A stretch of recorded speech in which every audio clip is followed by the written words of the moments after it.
Hello guys, pag-usapan lang natin ang breaking news. May pasabog nga naman kasi at exclusive na pinag-uusapan ngayon. No pressure, Daniel Padilla kina Mayor Mark Alcala at Catherine Bernardo. Naka-move on na ba? Yan kasi ang kinagulat ng karamihan. Lalong-lalo na, yan din ang paniniwala ng mga netizens at mga sausawerang kapitbahay. Lalong-lalo na ang mga Dilulu fans ni Daniel Padilla. At hindi na sila nagulat at nagtaka. Lalong-lalo na, sanay na kasi sila. Papaano nga naman kasi ang pangalan Katniel na tinatawag sa kanila noon parang wala ng saysay. Kasi nasanay na umano ang mga tao. Papaano nga naman kasi magdadalawang taon na ang iwalayan Katniel na alam niyo naman siguro kapansin-pansin kay Daniel Padilla na parang madali na lang sa kanya. Kahit sinasabi niyang napakahirap ng pinagdadaanan niya nang dahil sa iwalayan.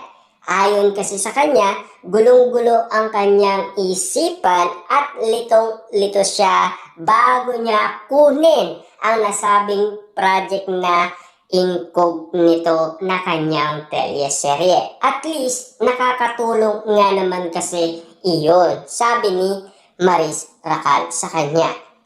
Para unti-unti niyang makalimutan umano ang kanyang pinagdadaanan. Siyempre, binuhos lahat ni Daniel Padilla ang lahat ng kanyang pinagdadaanan sa incognito. Nakita kasi ng mga netizens at mga sausawerang kapitbahay, lalong-lalo na ang mga Dilulu fans ni Daniel Padilla na talagang sobrang galing niya umakting umano ni Daniel Padilla na baka sa kanyang pinagdadaanan. Lalong-lalo na kasi si Catherine Bernardo kung bakit nga naman kasi kitang-kita ang kanyang kagalingan dahil sa kanyang pinagdadaanan. Parang same lang at magkatunog lang sila Daniel Padilla at Catherine Bernardo. Subalit magkaiwalay na sila dahil ang moment at ang ending hindi nating alam kung makatotohanan nga ba ang paramdam ni Catherine Bernardo at Daniel Padilla sa isa't isa.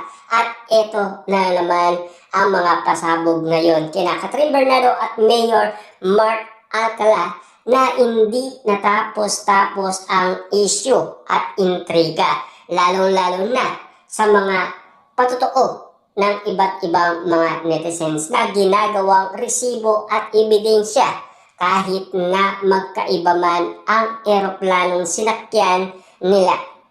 Pero ang paniniwala pa rin ng mga tao ay hindi nating awak. Kasi iba't iba ang mga reaksyon ng mga tao dahil sa issue kina Catherine Bernardo at Mayor Mark Alcala. Kita niyo naman si Daniel Padilla, no? Hindi natin malilimutan ang bakas ng lungkot noon ni Daniel Padilla. Kung bakit nga naman kasi hindi madali sa kanya ang nangyaring iwalayan. Kitang-kita niyo naman siguro, araw-araw pinag-uusapan si Daniel Padillang umiinom lagi. Lagi daw siyang lasing. At lalong-lalo na ang balita, lagi niyang sinusuyo umano si Catherine Bernardo. Kaso nga lang, ayaw na talaga ni Catherine Bernardo. Pero ngayon, eto na, si Daniel Padilla. May pagkakaiba na. Siyempre, abang tumatagal ng tumatagal, unti-unti nang nakakalimutan ni Daniel Padilla ang lahat ng nangyayari. Pero, ayon naman kasi kay Daniel Padilla, ang pagmamahal niya kay Catherine Bernardo walang hanggan at walang katapusan.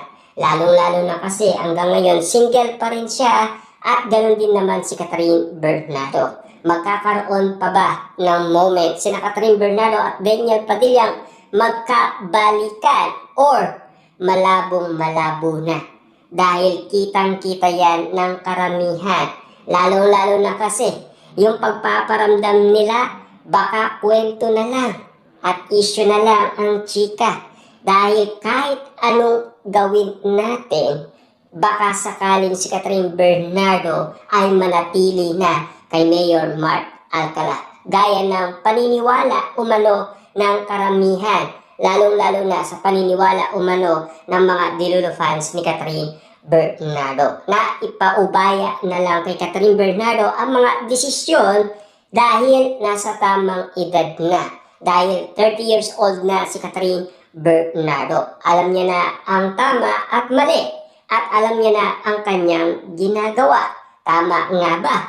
Pero bakit niya naman kasi guilty umano si Mami Min Bernardo sa lahat ng desisyon ni Catherine Bernardo na parang hindi niya pinag-iisipan umano ang lahat ng kanyang ginagawa. Yan kasi ang say sa atin ni Mami Min Bernardo kung bakit nasasabi niyang sobrang tigas ng ulo ni Catherine Bernardo na talagang hindi mo siya kayang pigilan kahit na anong gawin mo.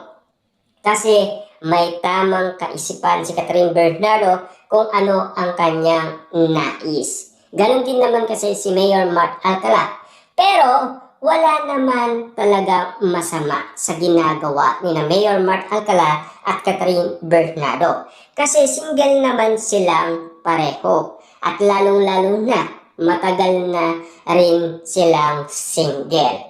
Siyempre, alam naman natin, matagal na yan pinag-usapan. Last 2024 pa.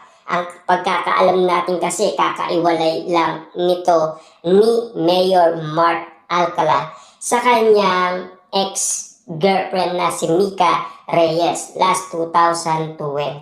Yan kasi ang mga bali-balita na parang napunta si Mayor Mark Alcala kay Catherine Bernardo na tinatawag daw nilang red flag. Ayon kasi sa lahat ng mga kumakalat na issue sa social media na kinabaliwan ng karamihan.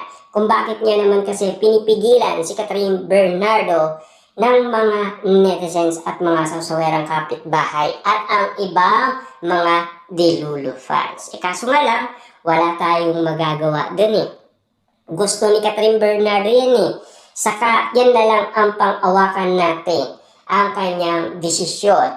Kung ano man ang gusto niya, yun na lang ang gawin natin. Makinig na lang tayo sa kwento ng buhay pag-ibig ni Catherine Bernardo.